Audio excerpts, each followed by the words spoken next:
안녕하세요. 다들 이렇게들 말씀하시죠? 고부관계엔 엄마와 딸 같은 것이 없다. 저는 이런 말을 들으면 다른 사람들은 몰라도 저희는 다르다고 자부심을 가지고 말하곤 했었는데요. 많은 사람이 그리 말하는 것엔 이유가 다 있더라고요. 8년을 엄마와 딸처럼 지내던 시모와 저도 한순간에 남보다도 못한 사이가 되어버렸으니까요.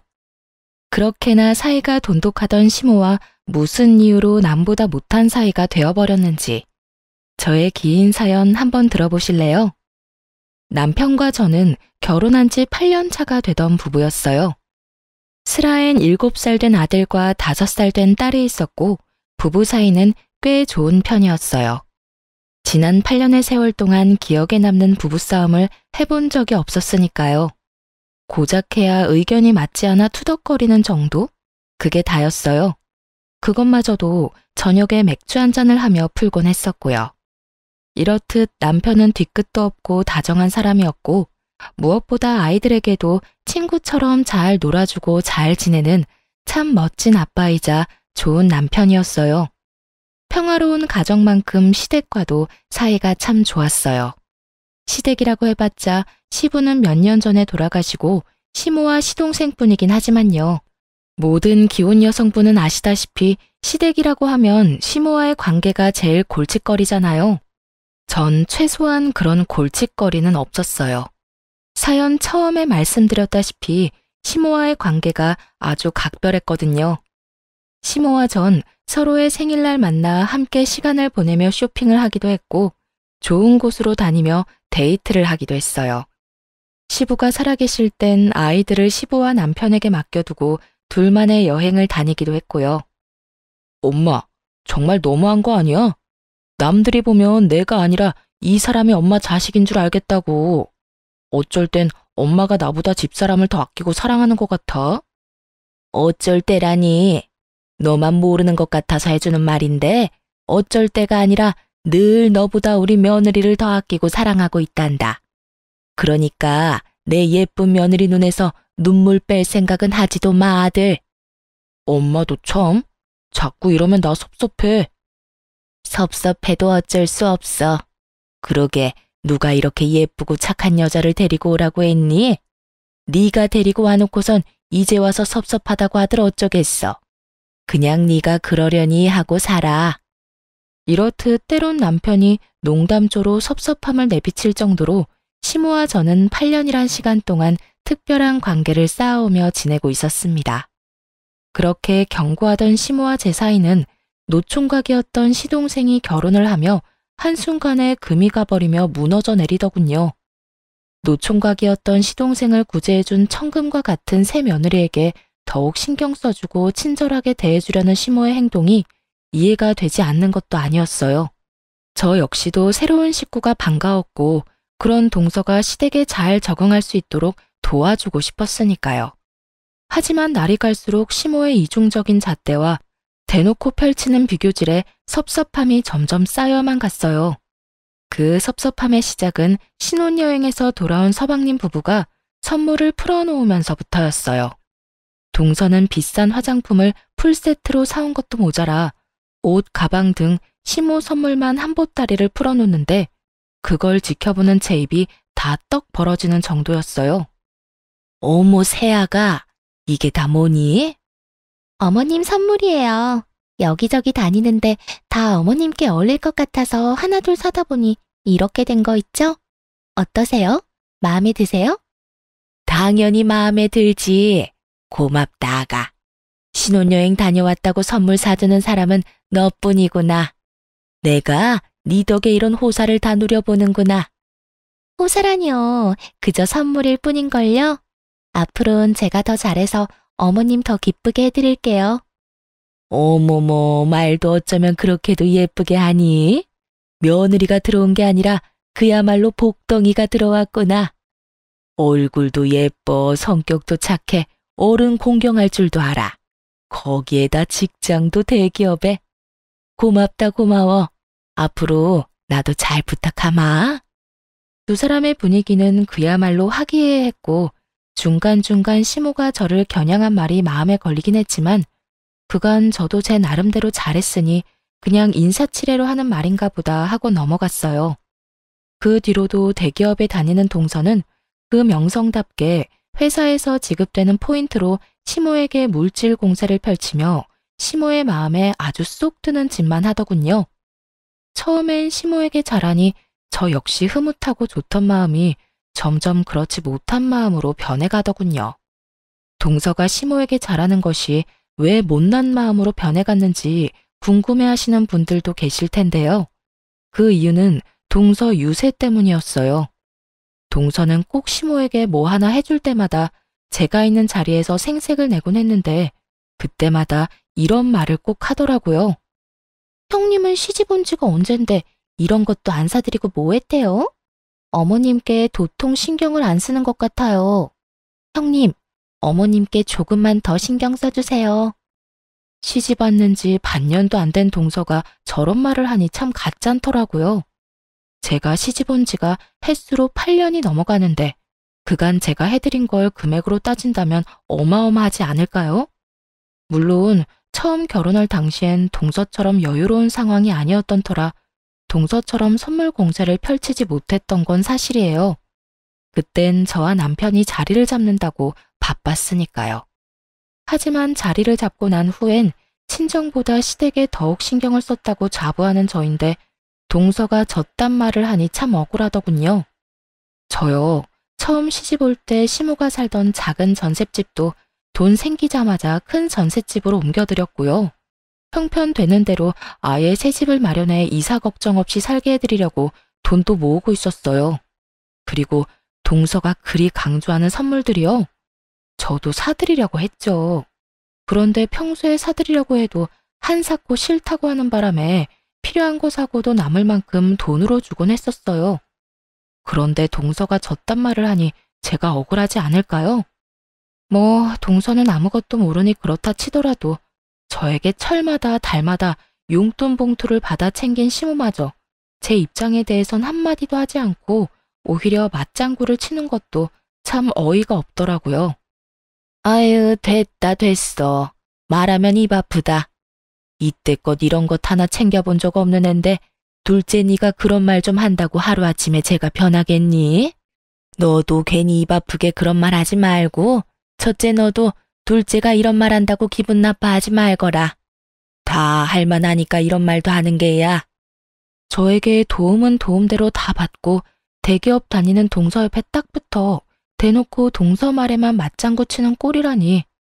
참 시모에 대한 섭섭함은 이루 말할 수도 없었고 실망감마저 쌓여가고 있었습니다. 제가 억울하다고 한들 미주알 고주알 이때껏 시댁에 이렇게까지 해줬다고 할 수도 없으니 그저 입을 다문 채 속만 다 태울 수밖에 없는 날들이 길어지고 있었죠.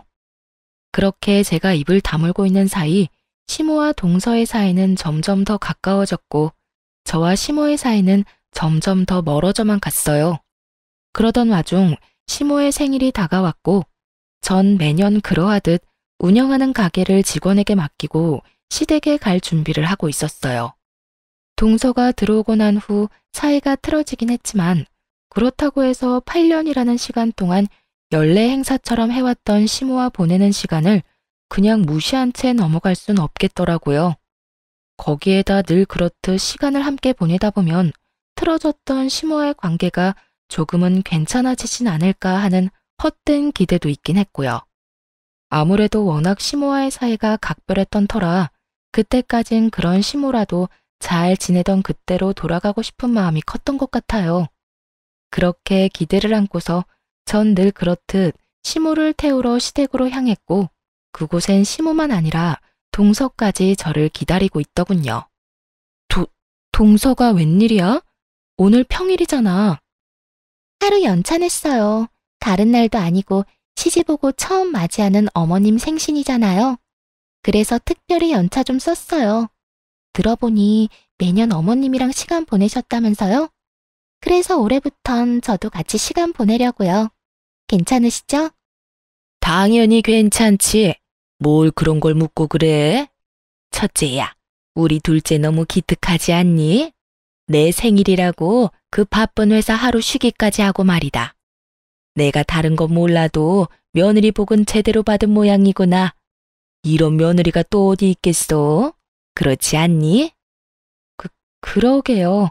어머님 좋으시겠어요. 그럼 좋다마다. 오늘 내 생애 최고의 생일이구나. 그 순간 전 예감했어요. 예기치 못한 동서의 등장으로 오늘 하루 저의 계획대로 흘러가긴 글러버렸다는 것을요. 거기에다 전 시모의 시선을 받기는커녕 동서의 병풍 역할이나 하다 끝나겠다는 것까지도요. 생각 같아선 바쁜 일이 생겼다며 집으로 돌아가고 싶은 마음이 굴뚝이었지만 이미 늦어버린 상황에 하는 수 없이 셋이서 불편한 데이트를 시작하게 되었습니다. 동서는 시모와 함께 뒷자리에 앉아 저에게 우선 백화점으로 가자고 했고 시모는 입이 귀에 걸려 내려올 줄 모르더군요. 저의 표정은 실시간으로 굳어져만 갔고요. 저의 예상대로 두 사람은 저를 운전기사와 짐꾼쯤으로 여기는 듯 했고 처음엔 다른 날도 아니고 시모의 생일이니 참아보자 했던 마음도 점점 제 손에만 쌓이는 짐들과 시모의 비교질에 폭발하고야 말았죠. 어머니, 이것도 너무 예쁘네요. 저번에 사드린 옷이랑 같이 신으시면 딱 맞을 것 같아요. 이것도 하나 사세요. 어머, 이거 엄청 비싸지 않니? 에이, 신발이 비싸봤자죠. 가격 신경 쓰시지 말고 그냥 사세요. 이럴 땐 제가 며느리 노릇 좀 하게 그냥 못 이기는 척 받으시면 돼요. 역시 대기업 다니는 며느리는 달라도 너무 다르구나. 이렇게 비싼 신발도 턱턱 사주고 말이다. 내 발이 우리 며느리 덕분에 아주 호강하게 생겼어.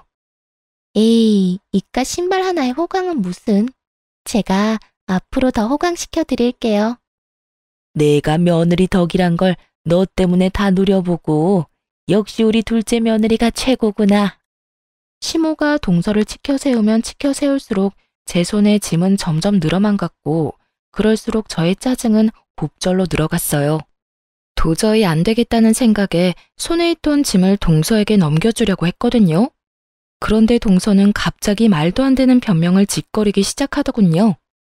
동서, 도저히 안 되겠어. 이건 동서가 좀 같이 들어. 형님, 저도 같이 들어드리고 싶긴 한데요. 아시다시피 오늘 쉬느라 어제 일을 너무 무리해서 하는 바람에 팔부터 어깨까지 멀쩡한 곳이 없네요. 이 무슨 성이라고 눈꼽만큼도 들어가지 않은 변명을 듣고 있는데 정말 어처구니가 없더라고요. 도대체 저를 얼마나 무시하고 있으면 이런 말도 안 되는 말을 변명이라고 하고 있는 것인지. 그 순간 열이 확 뻗쳐 동서에게 따져 물으려는 순간 시모가 나서 제 입을 막아버리더군요. 이까지 짐 무거워봤자 얼마나 무겁다고 나눠들라고 하는 게야.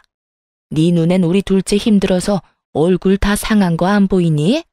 어디 감히 대기업 다니는 우리 귀한 둘째한테 이딴 짐이나 들게 해. 잔말 말고 네가 다 들거라. 넌 남는 게 힘밖에 없지 않니? 이 말만 해도 기가 차 코가 막히는 지경인데 뒤이어 나오는 말은 더욱 가관이었습니다. 이딴 짐이나 들려고 우리 새아기가 일까지 쉬고 여기로 온 줄 아니? 어디 건방지게 누구한테 짐을 들라 말아 명령질이야? 그 순간 이런 말까지 들어가며 언제까지 참고 있어야 하나 이런 생각이 들더군요. 이쯤 되니 저도 할 말은 해야 한다는 생각이 들기도 했고요. 그래서 더는 참지 않고 제 할 말을 하기 시작했습니다. 아니 어머님, 저도 오늘 가게 직원한테 맡기고 왔어요. 저는 어디 노는 사람인가요? 저도 일해요. 그리고 팔 아픈 걸로 치면 동서보다 제가 더 아프지 않겠어요? 저도 오늘 하루 쉬느라 어제 하루 종일 매장 진열 상품 고르고 옮기고 진열하느라 몸살이 다 날 지경이에요. 이런 제 사정 뻔히 다 아시면서 다른 사람도 아닌 어머님이 어떻게 저한테 그런 식으로 말씀하실 수가 있어요? 그러게, 누가 오라고 했니? 뭐라고요? 오늘 너 오라고 한 사람 여기 아무도 없다. 네가 만나자고 하도 난리를 부려서 하는 수 없이 오라고 한 것뿐이지. 그리고 네 머리가 나빠서 우리 둘째처럼 대기업 못 가고 그 코딱지만한 가게로 돈벌이 한다고 고생하는 걸 왜 나한테 하소연을 하니? 그렇게 불만 많고 힘들면 당장 그만두거라. 참나, 그까지 가게에서 벌면 얼마나 번다고. 누가 들으면 어디 대기업이라도 다니는 줄 알겠다. 어머님, 이런 식이면 저 정말 섭섭해요. 그래서 나보고 어쩌라는 말이니? 뭐, 애처럼 엉덩이라도 두들기면서 달래주랴? 한껏 비꼬는 시모와 그 옆에 찰싹부터 맞장구를 치는 동서를 보며 더 이상 이런 사람들과 잘 지내보려는 마음이 다 부질없는 것임을 깨닫게 되었어요. 마음을 비우고 나자 손에 들린 짐 역시 내가 왜 들고 있나 싶더라고요. 보란 듯이 짐을 바닥에 내팽겨 쳐버렸습니다. 어머, 형님, 지금 뭐 하시는 거예요? 이게 다 얼만데? 예, 너 미쳤니? 지금 시위라도 하는 거야, 뭐야? 미치긴요. 이제야 제정신이 돌아온걸요. 저요, 이제 어머님이랑 잘 지내보려고 노력하는 거 안 하려고요. 뭐? 너 지금 그게 무슨 소리니? 잘 지내보려고 노력을 안 해? 네가 노력 안 하면 어떻게 할 건데? 뭐, 날 안 보고 살겠다니 말이니? 아예 안 보고 살 순 없겠지만 될 수 있는 한 최선을 다해서 안 보고 살려고요. 그러니까 어머님도 대기업도 못 다니는 저 찾지 말고 대기업식이나 다니는 자랑스러운 둘째 며느리랑 좋은 시간 보내세요. 그러면 모자란 첫째 며느리는 이만 가볼 테니 남은 생신 오붓하게 보내세요. 두 사람은 제 뒤통수에 대고 욕을 해대며 소리를 질러댔지만 저는 그런 두 사람을 무시한 채 집으로 돌아와 버렸어요. 얼마나 열불이 났었는지 집으로 돌아와서도 마음이 진정되지 않더라고요. 그렇게 한참을 씩씩거리고 있으니 퇴근한 남편이 집으로 돌아왔고 저를 보자마자 제 손을 잡고 어찌된 영문인지 물어왔습니다.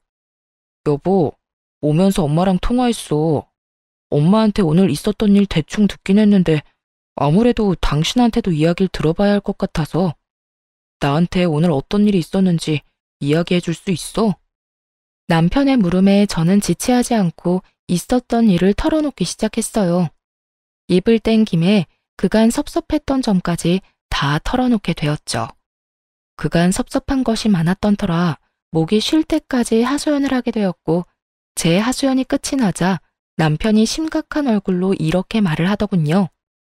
당신이 그간 우리 엄마한테 잘해준 거 나 다 알아. 늘 고마웠고. 그런데 이제 당신은 우리 엄마한테 신경 쓰지 마. 이때까지 한 걸로 충분하다고 생각해. 그러니까 앞으론 괜히 상처받지 말고 우리 가족만 생각하면서 우리끼리 잘 지내자. 나는 부모님도 중요하지만 당신이 더 중요해. 아무리 내 부모님이라고 해도 당신한테 함부로 하고 당신한테 상처 주는 거 나 싫어. 남들은 남의 편이라고 해서 남편이라고들 하던데 제 남편은 오롯이 저의 편이 되어 상처를 보듬어 주는데 큰 위로를 받은 것처럼 마음이 한결 가벼워지더라고요. 그 덕에 전 마음의 상처를 빨리 씻어내고 일상생활을 시작하게 되었고 그렇게 일상을 보내던 어느 날 동서가 가게로 찾아왔어요. 눈치를 보아하니 남편에게 모든 사실을 듣게 된 서방님이 동서에게 당장 사과를 하고 오라고 시킨 것 같더라고요. 쭈뼛쭈뼛 억지 사과를 하는 꼴이 굳이 묻지 않아도 뻔한 일이었죠. 동서가 여기까지 무슨 일이야? 그게 지난번 일 죄송했다고요. 몸도 마음도 좀 힘들어서 제가 좀 예민했어요. 죄송해요. 정말 하나마나한 사과였습니다. 표정은 잔뜩 일그러뜨린 채 개미 기어가는 소리보다 작게 속삭이듯 하는 사과. 그런 사과 따위 받을 생각조차 없었던 전 아무런 대꾸도 하지 않았고 그런 저의 태도를 신경도 쓰지 않는다는 듯 동서는 가게를 둘러보기 시작하더군요. 그런데 형님, 가게가 이렇게 작고 허름한데 장사는 좀 돼요? 월세는 벌리나 몰라. 단골 장사에선 월세도 못 낼 텐데. 누가 누굴 걱정하는 것인지 모르겠더군요. 사실 제가 운영하던 가게는 제 명의의 상가였거든요. 물론 처음 시작은 저도 월세로 시작했었어요. 월세로 시작한 작은 가게에서 여러 가지 소품을 떼다 팔기도 하고 제가 만든 상품을 팔기도 했었어요. 그러던 중 제가 만든 상품이 온라인에서 입소문 타 소위 말하는 대박이 난 덕분에 다른 상품들까지 날개 달린 듯 팔리게 되었어요. 그렇게 한번 입소문이 나니 들이는 족족 눈 깜빡할 사이 팔리게 되었고 단골 손님도 꽤 보유한 온라인 쪽에선 꽤 소문난 가게가 되었던 것이었죠. 그렇게 벌게 된 돈으로 시모의 집도 더 넓은 곳으로 이사하게 해주었고 더 좋은 아파트에 살게 해드리고 싶어 돈까지 모으고 있는데 월세나 걱정해주니 웃길 수밖에요. 참 고맙네. 동서가 내 가게 월세 걱정까지 해주고 말이야. 그런데 동서, 월세 걱정은 안 해도 돼. 그건 내가 알아서 다 할 수 있으니까 말이야. 시모도 모르는 제 명예의 상가를 동서에게 말할 필요가 없었던 저는 웃으며 그런 걱정은 하지 말라고 했더니 순식간에 표정이 굳은 동서가 다짜고짜 이런 말을 하는 게 아니겠어요? 혹시 형님, 어머님 집 물려받을 수 있다는 헛된 꿈 꾸고 있는 건 아니죠? 뭐? 어머님 집? 그 전셋집 말이야? 아니요. 전셋집 말고 어머님 곧 새 아파트에 입주하신다고 하던 그 왜 있잖아요. 그 비싸기로 유명한 아파트요. 혹시나 해서 하는 말인데 어머님이 그 아파트 형님네 말고 저희 주신다고 했어요. 그러니까 그 아파트는 쳐다도 보지 마세요. 고래고래 소리를 지르며 있지도 않은 아파트에 침을 바르고 있는 동서를 보니 그간 동서가 왜 그렇게 시모에게 잘했는지 알 것 같더군요. 시모는 아직 사주지도 않은 집을 마치 자신의 힘으로 마련할 것처럼 동서에게 떠들어댔던 거죠. 훗날 제일 잘하는 자식에게 자신의 재산을 다 물려줄 것처럼 굴었던 것이었어요.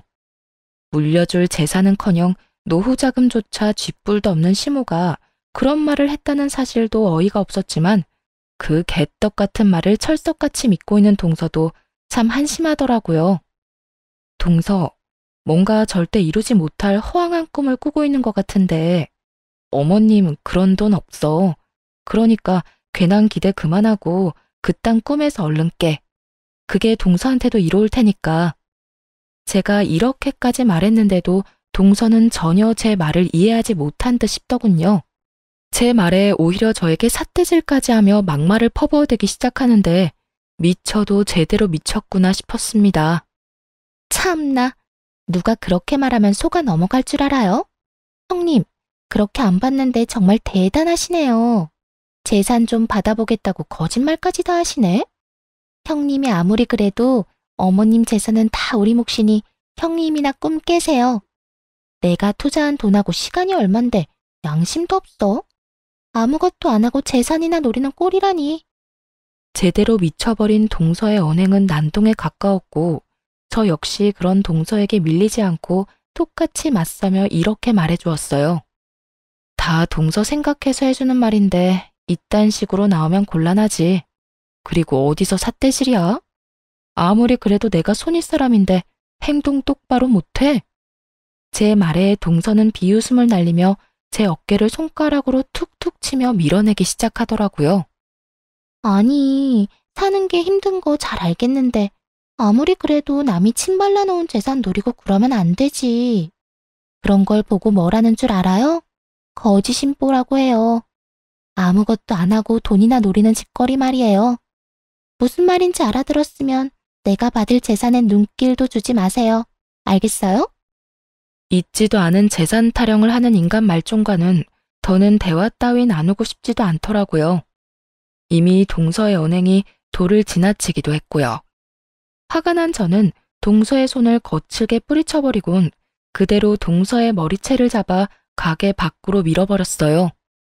그리고 생수 한 병을 뜯어 벙찐 얼굴로 서 있는 동서의 얼굴에 시원하게 다 부어버리곤 가게 문을 잠가버렸습니다. 야, 너 이게 무슨 짓이야? 네가 나한테 이런 짓을 하고도 무사할 줄 알아? 내가 너 가만 안 둘 거야. 가만 안 두면 어떡할 건데? 그리고 네가 날 가만 안 둘 동안 나는 가만히 있겠니? 네가 나한테 손대는 순간 내 손도 가만히 있지 않을 테니 그런 줄 알고. 어디서 건방지게 되지도 않은 행패야 행패가. 야! 야라니. 한참 어린 게 어디서 반말질이야? 이번엔 머리채 말고 주둥이까지 뜯기고 싶어? 더 얻어맞기 전에 얼른 가라. 생각 같아서 확 쥐업해주고 싶은 거 넓은 아량으로 보내줄 테니까 빨리 꺼지란 말이야. 동서는 제 말에도 아랑곳하지 않고 가게 앞으로 지키고 서서 난동을 부리기 시작했고 곧바로 서방님을 불러 동서를 직접 데리고 가게 했죠. 서방님의 손에 질질 끌려가던 동서의 모습은 아직까지 잊혀지지가 않네요. 얼마나 통쾌했는지 지금까지도 그 생각만 하면 미소가 절로 지어질 정도라니까요. 그 후 서방님은 저에게 남편을 통해 진심 어린 사과를 전해왔고 시모는 동서에게 무슨 말을 어떻게 들었는지 휴대전화가 뜨거워질 정도로 쉬지 않고 전화를 하기 시작했어요. 이미 시모에 대한 실망감 역시 컸던 터라 예전으로 돌아가기엔 이미 늦은 일이었고 더는 시모와 가까이 지낼 마음도 없을 뿐더러 그런 사람과 말조차 섞고 싶지 않았어요. 그랬기에 전 그 많은 시모의 연락에 무시로 일관된 태도를 보였고 저에게 할 말이 무수히 많은 시모는 기어코 남편에게까지 연락을 해오더군요. 예, 네 집사람 옆에 있니? 있으면 좀 바꿔다오. 내가 기니 할 말이 있는데 네 집사람이 내 연락을 안 받는다. 얼마나 화가 난 상태였으면 스피커폰이 아닌데도 불구하고 스피커폰을 한 것처럼 쩌렁쩌렁한 목소리가 제 귓가에 정확히 꽂히더라고요. 엄마, 제발 좀 그만해. 내가 웬만하면 여자들 일에 안 끼어들려고 했는데 엄마, 정말 해도 해도 너무한 거 아니야? 내가 뭘 그랬다고 나한테 화를 내니? 말이야 바른 말이라고. 나같이 좋은 시어머니가 또 있는 줄 아니? 그리고 이번 일 못 들었어? 네 처가 글쎄 우리 귀한 둘째 머리채를 잡은 것도 모자라 면상에 물까지 들이부었다고 하지 않니? 그런 짓을 했다는데 내가 참아야 해? 엄마가 못 참을 건 또 뭐야? 그리고 집사람이 재수씨가 아무 짓도 안 했는데 물까지 들이부었겠어? 엄마도 잘 알잖아. 집사람이 괜한 사람한테 그런 짓 할 사람 아니라는 거. 뻔히 다 아는 사람이 왜 이리 사리분별을 못하는 거야 도대체? 너 지금 사리분별이라고 했니? 내가 뭘 그렇게 사리분별을 못한다고 엄마한테 그런 말까지 하는 게야? 네 집사람 때문이니? 네 집사람이 뭐라고 하더니? 그것 봐라, 아주 몹쓸래라니까. 어디 감히 할 게 없어서 모자 사이에서 이간질이나 하냐고? 엄마, 그만 좀 해. 이 사람 그 일에 대해서 나한테 한마디 한 적 없고 엄마 둘째 아들이 나한테 전화해선 무슨 일이 있었는지 다 말해주더라. 오죽했으면 걔가 나한테 전화와서 이 사람한테 미안하다고 말할 면목조차 없다면서 대신 미안하다는 말 전해달라고 했겠어? 그러니까 엄마도 한 사람 말만 듣고 괜한 사람 잡을 생각도 하지 마. 그리고 앞으로 무슨 일이 있어도 이 사람한테 따로 연락해서 모진 말로 괴롭히지도 말고. 한 번만 더 이 사람 괴롭혔다간 나하고 영 끊을 생각까지 해야 할 거야. 그럼 끊어요. 노발대발하며 전화를 끊어버린 남편은 제 손을 꽉 잡으며 이렇게 말하더군요. 여보, 앞으로도 엄마 전화는 받지도 마. 그리고 집에도 찾아가지 말고. 혹시나 찾아오면 만나주지도 말고 바로 나한테 전화해. 알겠지?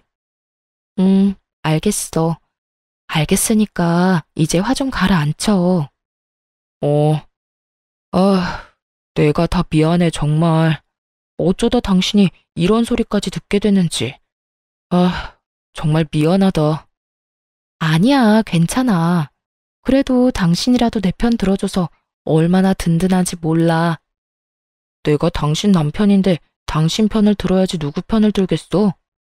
하여튼 당신은 내가 지켜줄 테니까 당신은 그냥 내 등 뒤에 숨기나 해. 알겠지? 남편은 든든한 저의 방패막이 되어주겠다고 했고 저는 든든한 남편의 뒤에 숨어 한동안 시댁 일은 잊고 지낼 수 있었습니다. 그렇게 몇 달 시모라는 사람은 잊고 살고 있었는데 어느 날 갑자기 아침부터 전화가 연달아서 오더라고요. 저는 당연히 받지 않았고 계속 이어지던 전화는 잠시 멈추는가 싶더니 문자가 연달아 오는 것이 아니겠어요? 그 문자는 시모에게서 온 문자였는데 아주 급한 일이 있으니 지금 빨리 집으로 와달라는 연락이었어요. 순간 덜컥 겁이 나더라고요. 혼자 있는 시모가 혹여나 건강에 문제가 생긴 게 아닌가 싶어서요. 그래서 전 그 즉시 남편에게 빨리 시댁으로 오라고 연락을 하고선 서둘러 시댁으로 갔어요. 시댁에 들어서니 시모는 저의 우려와는 달리 아주 평온한 표정으로 이렇게 말하더군요. 왔니? 왔니? 이 두 글자가 얼마나 사람을 황당하게 만들 수 있는지 저는 그날 깨달았습니다. 그 말을 듣는 순간 맥이 확 풀리며 말도 제대로 나오지 않더군요. 어머님, 무슨 일 있는 거 아니었어요? 급한 일 있다고 했잖아요. 아, 그랬지. 급한 일이 있었지. 오늘 우리 둘째 생일이라고 하더구나.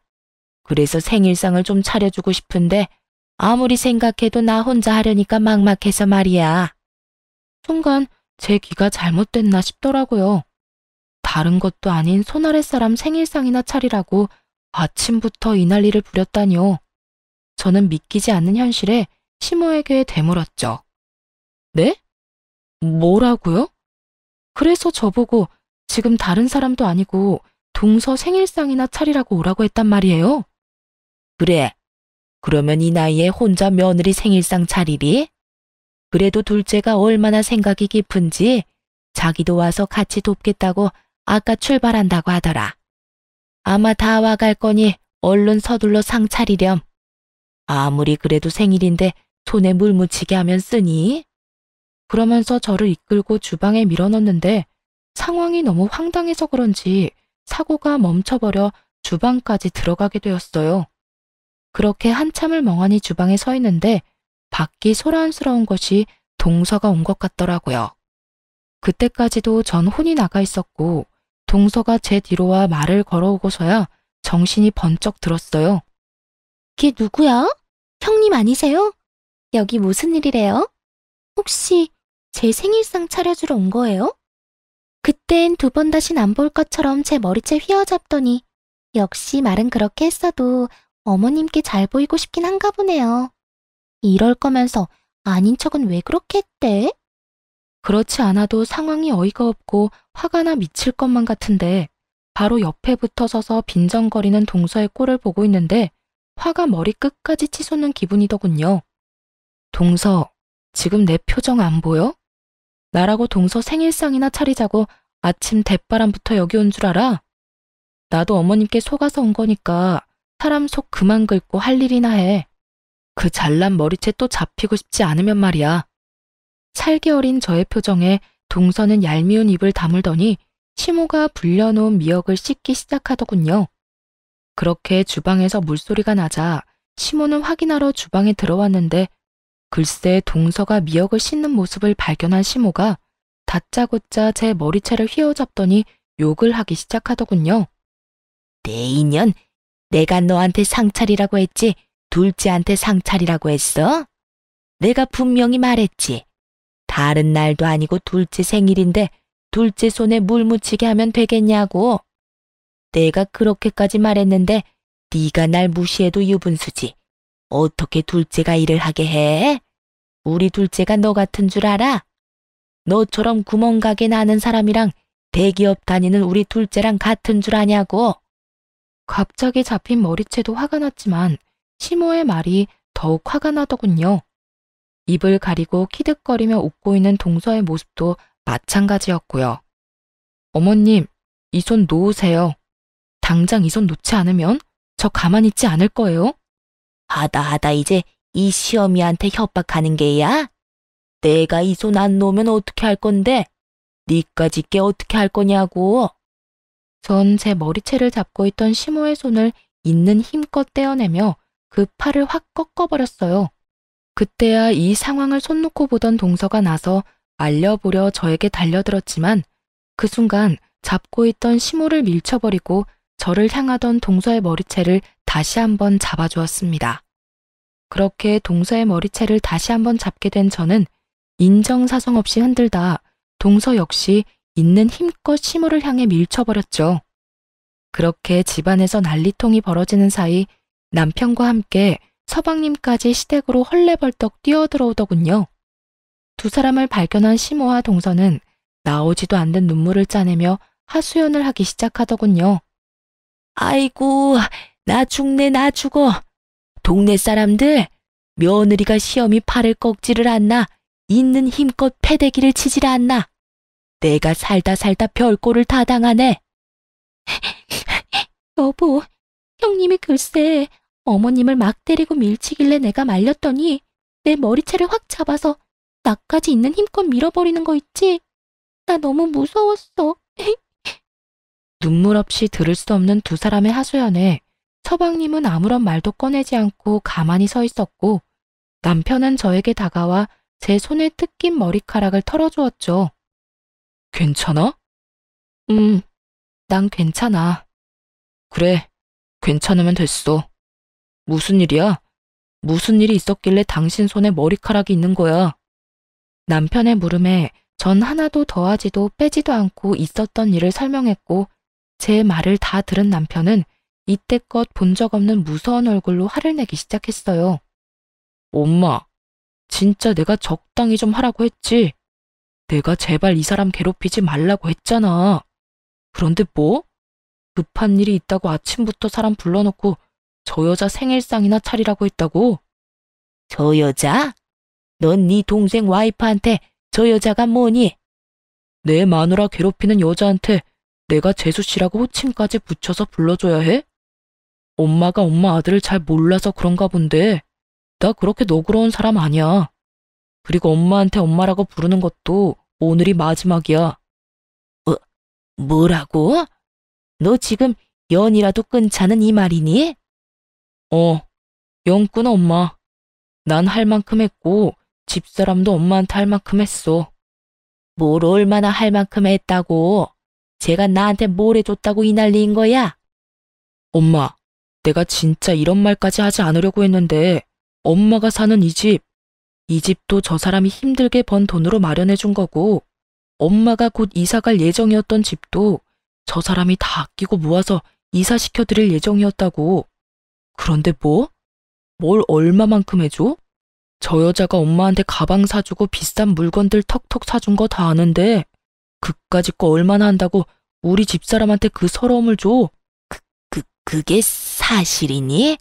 너 나한텐 전부 네가 번 돈으로 해주는 거라고 했잖아. 그거야. 집사람이 내 기 살려준다고 그렇게 하자고 했으니까. 집사람이 그렇게나 나를 생각해주고 엄마를 위해줬는데 엄마는 그까짓 게 뭐라고. 다 됐고 이제 인연 끊어요. 난 오늘부터 부모 없다고 생각하고 살 테니까. 맞아요. 이때까지 힘들게 번 돈을 그간 힘들게만 살았던 시모를 위해 아낌없이 베풀고 있던 저였죠. 이런 나의 호의를 전혀 알지 못하고 그저 남편의 능력으로 자신이 호사를 누리고 있다고 착각했던 것이었어요. 그러는 와중 대기업을 다니는 능력 좋은 동서가 들어오게 되었고 동서를 보다 보니 제가 남편에게 모자라도 한참 모자란다는 생각에 저를 홀대하게 되었던 것이었죠. 모든 사실을 알게 된 시모는 복잡 미묘한 표정을 내비치는 것도 잠시 망연자실한 얼굴로 저와 남편을 번갈아 보더군요. 동서의 표정 역시 시모와 다를 바가 없었고요. 그럴 수밖에요. 그동안 시모가 가지게 될 비싼 아파트를 물려받을 생각에 맞지도 않는 착한 며느리 코스프레까지 하며 시모 입안에 혀처럼 굴었는데 그 모든 것이 전부 거짓이란 걸 깨달았을 테니까요.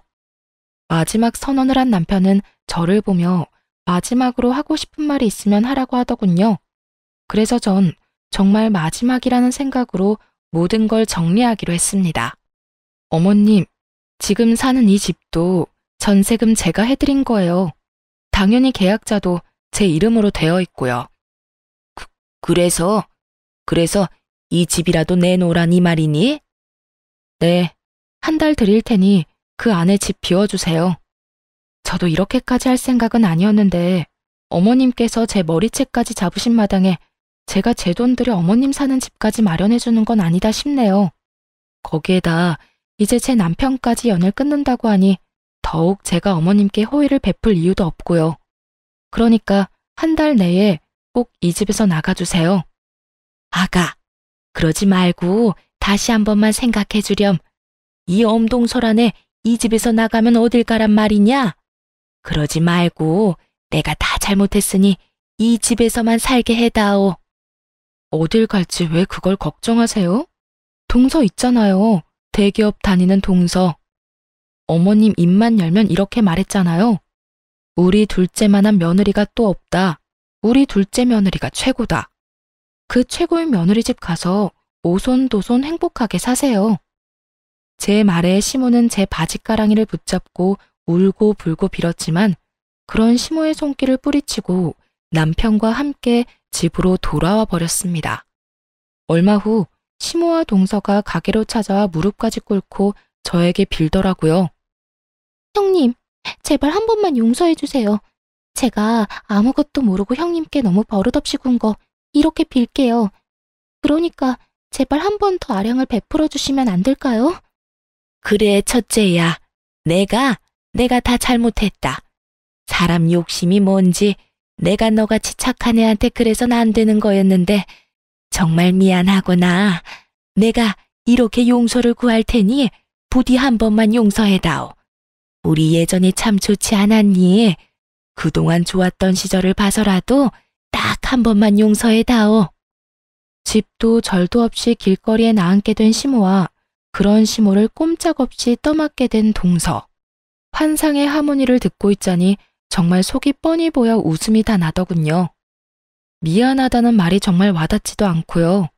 더는 진심도 아닌 그딴 말들 듣고 싶지도 않아요. 이렇게 해서 용서될 것 같았으면 연 끊는다는 남편 말에 동의하지도 않았을 테고요. 그러니까 이만 돌아가 주세요. 저 지금 경찰에 신고할 건데 지금 안 가면 험한 꼴 보게 될 거예요. 두 사람은 제 말에도 여전히 움직이지 않고 저에게 매달렸고 전 말했던 대로 경찰을 불러 두 사람을 끌어냈습니다. 그 뒤로도 두 사람이 찾아올 때마다 경찰을 불렀고 그런 일이 반복되자 더는 저를 찾아오지 않더군요. 그렇게 약속했던 한 달이란 시간이 지났어요. 저는 말했던 대로 중개 수수료까지 2배로 들여 새로운 세입자를 알아봐 집을 넘겨버렸어요. 오갈 데가 없어진 시모는 동서내로 가게 되었다고 하더군요. 그렇게나 죽고 못 살던 두 사람의 관계도 시모가 쥐뿔도 가진 것이 없다는 사실이 드러나자 산산조각이 나는 건 시간 문제였어요.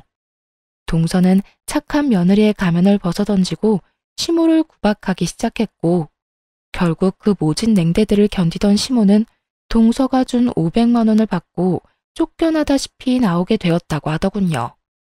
시모가 동서의 집에서 나오고 난 후 시모는 서방님을 찾아가 모든 사실을 알렸고 그렇게 모든 사실을 알게 된 서방님은 동서에게 오만정이 떨어져 이혼까지 하게 되었고요.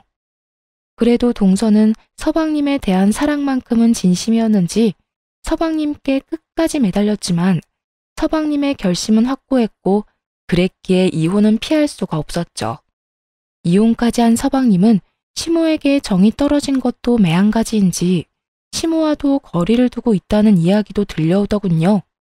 동서에게 받은 돈 500만 원으로 원룸을 얻어 살게 된 시모는 예전 다정했던 시모의 모습으로 돌아와 저에게 연락이 오곤 했어요. 아가, 잘 지내니? 난 잘 지낸단다. 비록 원룸에서 죽지 못해 살고 있긴 하지만 너한테 지은 죄가 있는데 이 정도면 잘 지내는 거 아니겠니? 오늘따라 네가 왜 그렇게 보고 싶은지 목소리라도 듣고 싶어서 전화했단다. 아픈 데는 없지? 가게는 잘 되고? 그런 게 궁금해서 전화했어요? 저요, 전화 받고 싶어서 받은 게 아니라 실수로 받게 된 거예요. 그러니까 할 말 있으면 빨리 하고 앞으로 다신 연락하지 말아주세요. 아가, 내가 정말 미안하구나. 내가 요즘 정말 반성을 많이 하고 있어. 그러니까 다시 연락하고 지내면 안 되겠니? 너한테 바라는 거 아무것도 없단다. 그저 예전처럼 연락이라도 하면서 지내고 싶어서 그래.